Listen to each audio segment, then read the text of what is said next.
Hello babes and welcome to this little impromptu tutorial.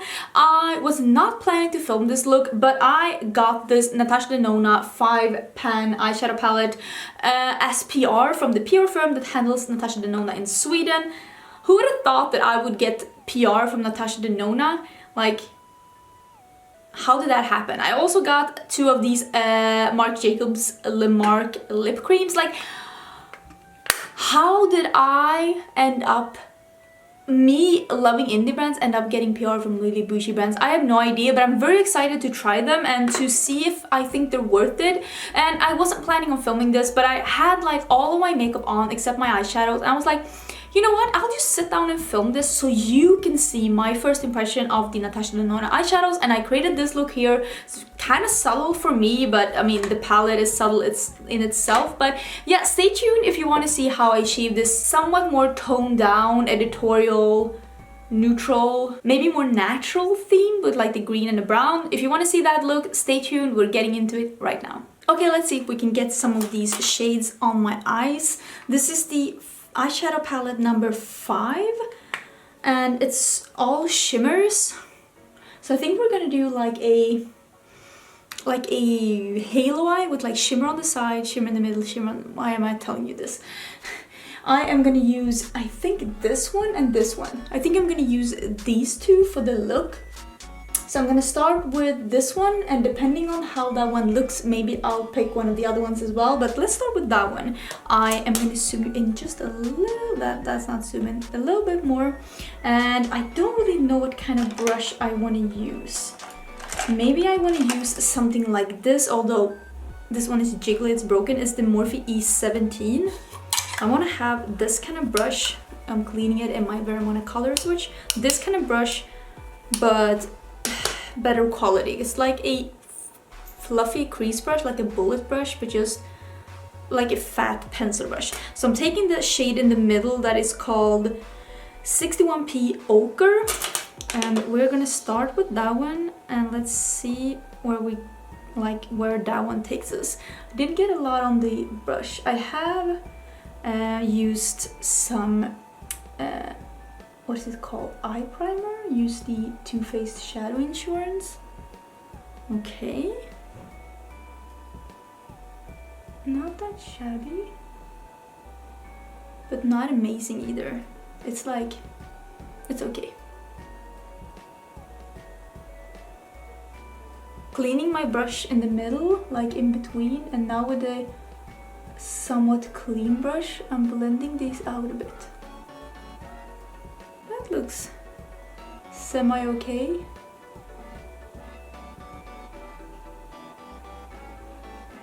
I do like how it blended out, even though it's a... I would say it's like a satin. It's definitely not a shimmer. Let me do the same on the other eye. I think I'm gonna try and use a bit of this one that's like the darkest brown. So it's that one. I think that one is Terracotta. 62S Terracotta, and I'm gonna use just a bit of that one. It seems a bit more shimmery. I'm just gonna put that like, oh, that's some fallout though. Maybe I need to spray it to get rid of some of that fallout. I'm just gonna intensify this part.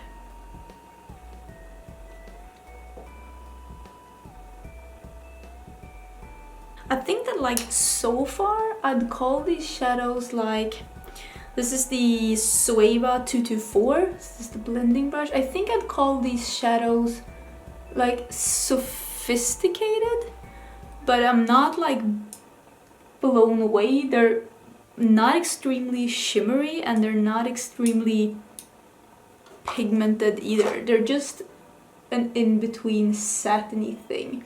But now I'm gonna go in with that really, that seems very foiled, a green one that's called Emerald Green 16M. I'm gonna use that one and a flat brush, and I'm gonna spray it, and let's see if we can put that in the middle of our lid. And yeah, let's see if I get blown away by the metallic formula that everybody's talking about. If this really is the chisel. Just gonna try and put that here in the middle. Yeah, that is pretty. That is very pretty. Well, it is pretty, for sure. I really like that green color. That was very pretty.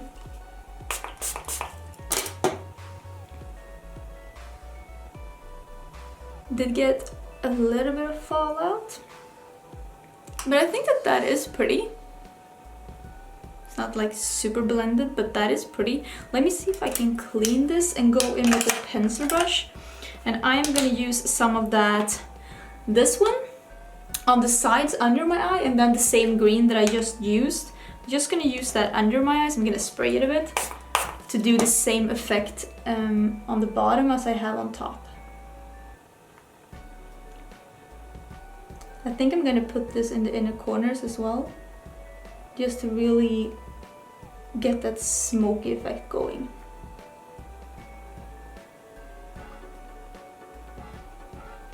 Just gonna clean my brush again with this little pencil brush, and I'm just gonna run over the edges of the lower lash line just to soften this a bit, and also here in the inner corners.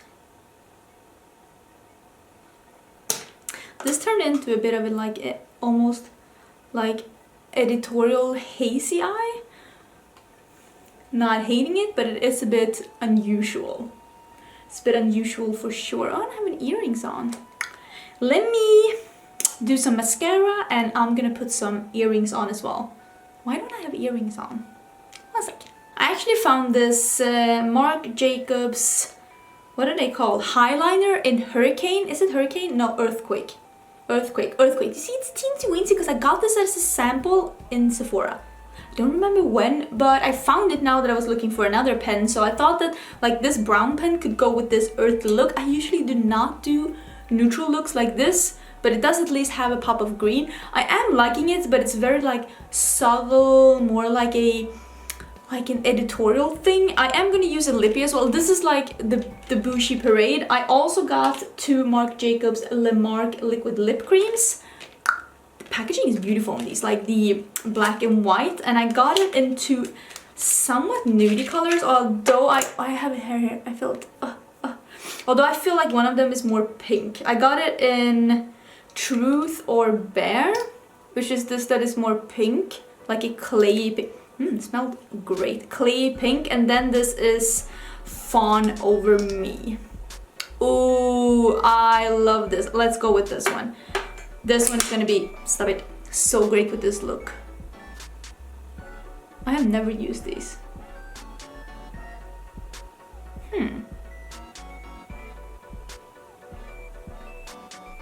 They smell like the Ofra ones. They're like not moussey, but they're more like gel-like, because they're not liquidy, not at all. That is a very beautiful like peachy nude. Is this gonna dry down? I don't feel like it's gonna dry down. Is it gonna dry down? Plump Look Satin Sheet Sheen.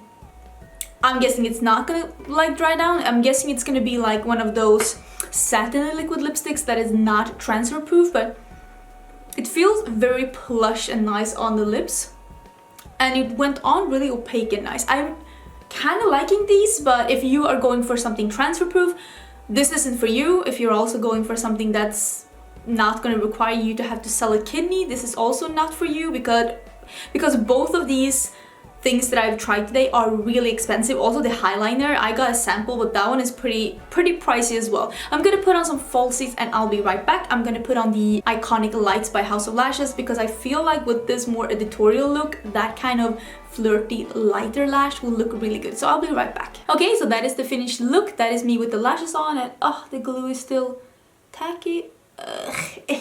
And oh, by the way, I had some people asking about these earrings last time, and I forgot to put in the description box where they were from, but they are from the Swedish store Glitter. I have no idea if that is available in any other country, but I'm sorry I bought them at Glitter. But if you are from Sweden, at least you know you can get them there. It's part of the summer collection. It's got a flamingo and a pineapple, and then a pineapple and a palm tree. I really like them. I think they're super cute and I did not pay that much for them. So yeah, this is me using the Natasha Denona eyeshadows for the first time together with the Marc lip creams, and I also used the Highliner by Marc Jacobs. So I used some Boujee things, but it was a short tutorial, but I still wanted to like show you my first impression of these things. I really like the lippy thingy because it feels amazing. The green is so beautiful, and what I think I am gonna like with Natasha Denona is this foiled eyeshadow formula, and I have one in this eyeshadow palette, and maybe I'll pick up another of these 5 pans that has more of those foiled ones, because I think that that is the formula that people are most impressed by. The other ones, I mean, they're pretty, but they're like satins, and satins work okay in the crease, like you could see. I mean, they're nice, they're not spectacular. As you can see, neither of the other two are like, the browns are spectacular. I'm guessing that this green could be beautiful. Yeah, that is pretty. That is pretty, and this green that I used, that is very pretty. See, this formula is so much more shiny. I really like that. Let's try this one as well. That is a light beigey shimmer, more like this one in the formula, but it's nice, but it's not spectacular. This one is the one that is spectacular. It's very beautiful. It looks like the green one in the Magic palette by Juvia's Place, to be honest. That's basically what this green one looks like. It's very beautiful though, it's very beautiful. Is it a unique formula? I don't know. I've only used it once. I've only used one of the spectacular shades from her, but it's okay. Would I pay $250 for one of those big palettes? No. No, I wouldn't. But I'm very excited to have tried this. Let me know, do you have any favorite shades from Natasha Denona? Do you have any of these 5 pans that you know has a lot of those spectacular shades? Let me know, because I would love to hear about that. But yeah, that was everything for this video. Let me know if there's anything else you'd like me to show you with these products. I'm always open for suggestions. And yeah, I think that was everything. I will see you in my next video, which will be pretty soon. Bye!